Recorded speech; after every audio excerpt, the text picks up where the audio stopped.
Hello everyone, मैं doctor प्रगति गुप्ता और आज इस वीडियो में हम बात करने वाले हैं पैनक्रियाटिक कैंसर के बारे में। इसके क्या लक्षण होते हैं। तो अगर हम पैनक्रियाज की बात करें तो हमारी जो पैनक्रियाज है इसका रोल क्या होता है। इसका रोल है हार्मोन सिक्रीट करना, साथ के साथ हमारी डाइजेशन को बूस्टअप करते हुए पूरा मेटाबॉलिज्म को कंट्रोल करना। तो अगर आपकी बॉडी में कुछ भी अनकंट्रोलेबली ग्रोथ हो रहा है, स्पेशली अराउंड द पैनक्रियाज, तो वो आगे चलकर कैंसर में कन्वर्ट हो जाता है, क्योंकि आपके लिवर तक भी इम्पैक्ट हो जाता है, एब्डोमेन को साथ में लेकर चलता है और साथ के साथ आपके लिम्फ नोड्स भी इन्वॉल्व होनी स्टार्ट हो जाती है। अब जो पैनक्रियाटिक कैंसर है ये अर्ली स्टेज में डिटेक्ट हो ही नहीं पाता, क्योंकि ये बहुत ज्यादा एसिम्प्टोमेटिक होता है, क्योंकि कुछ ऐसे लक्षण होते हैं जो पकड़ में आ ही नहीं पाते, इनिशियली बहुत जनरल लग रहे होते हैं, जिसके रहते हुए इसका मोस्टली डायग्नोसिस होता है एक ऐसी स्टेज पे जब ये बहुत ज्यादा प्रोग्रेस कर चुका होता है। तो इनिशियली जो रिस्क फैक्टर्स जुड़े हुए हैं, किन लोगों में ज्यादा होने के चांसेस है, जो ओबीस हैं उनमें काफी ज्यादा रिस्क है, स्मोकिंग अल्कोहल की हिस्ट्री रखते हैं वहां पर भी, ओल्डर एज के जितने भी पेशेंट हैं, या फिर क्रॉनिक पैनक्रियाटाइटिस जिनको रिकरेंट रहा है, वहां पर चांसेस होते हैं कैंसर डेवलप होने के,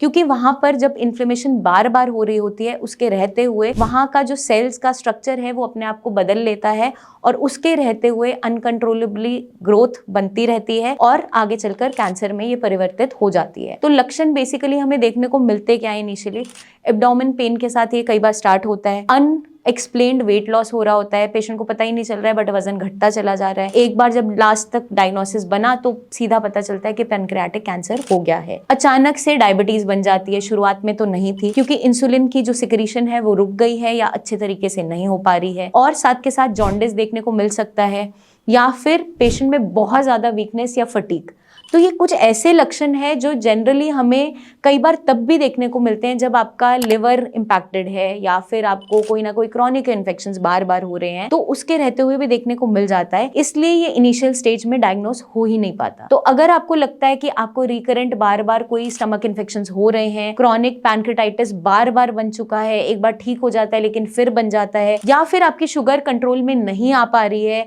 आप इंसुलिन भी ले रहे हो लेकिन फिर भी कंट्रोल में नहीं आ रही है, तो आपको सतर्क होने की जरूरत है और जल्दी से जल्दी डॉक्टर पर जाकर मिलने की नीड है, क्योंकि यही कुछ कुछ छोटे छोटे लक्षण आगे जुड़ते हुए कैंसर तक भी परिवर्तित हो जाते हैं। तो कभी भी लापरवाही नहीं बरतनी है। जल्दी से जल्दी जितना डायग्नोसिस हो जाता है उतना जल्दी हमारा जो बीमारी है वो पकड़ में आ जाती है और उसका प्रोग्नोसिस उतना अच्छा रहता है, मतलब कि उसका लाइन ऑफ ट्रीटमेंट उतना बेटर रहता है और उसके रिजल्ट्स भी बेटर रहते हैं, क्योंकि वहां पर जो स्टेज है वो अर्ली स्टेज में चीजें पकड़ में आ जाती हैं। तो अगर आपको लग रहा है कोई ऐसे लक्षण आप भी फेस कर रहे हैं या आपने टेस्ट कराए हैं, रिकरेंट आपको बार बार पैनक्रियाटाइटिस बन जाता है, इन्फेक्शन बन जाता है, या डाइजेशन उतनी अच्छी नहीं रहती, जॉन्डिस बार बार हो रहा है, तो डॉक्टर से मिलिए, फर्दर टेस्ट आप जरूर करवाएं और जल्दी से जल्दी डायग्नोसिस की तरफ आप जाएं, क्योंकि यही सारी की सारी परेशानियां आगे चलकर मेजर कॉम्प्लिकेशंस में परिवर्तित हो जाती हैं। तो हमें ध्यान रखना जरूरी है, जानना समझना जरूरी है, अवेयर होना जरूरी है, ताकि हम इस बीमारी को इनिशियली डायग्नोस कर सकें और आगे की स्टेजेस तक हमारी बीमारी ना पहुंचे उतना हम मेक श्योर कर सकें। जल्दी हम आपसे फिर मिलेंगे, बहुत सी इंफॉर्मेशन और भी शेयर करते रहेंगे।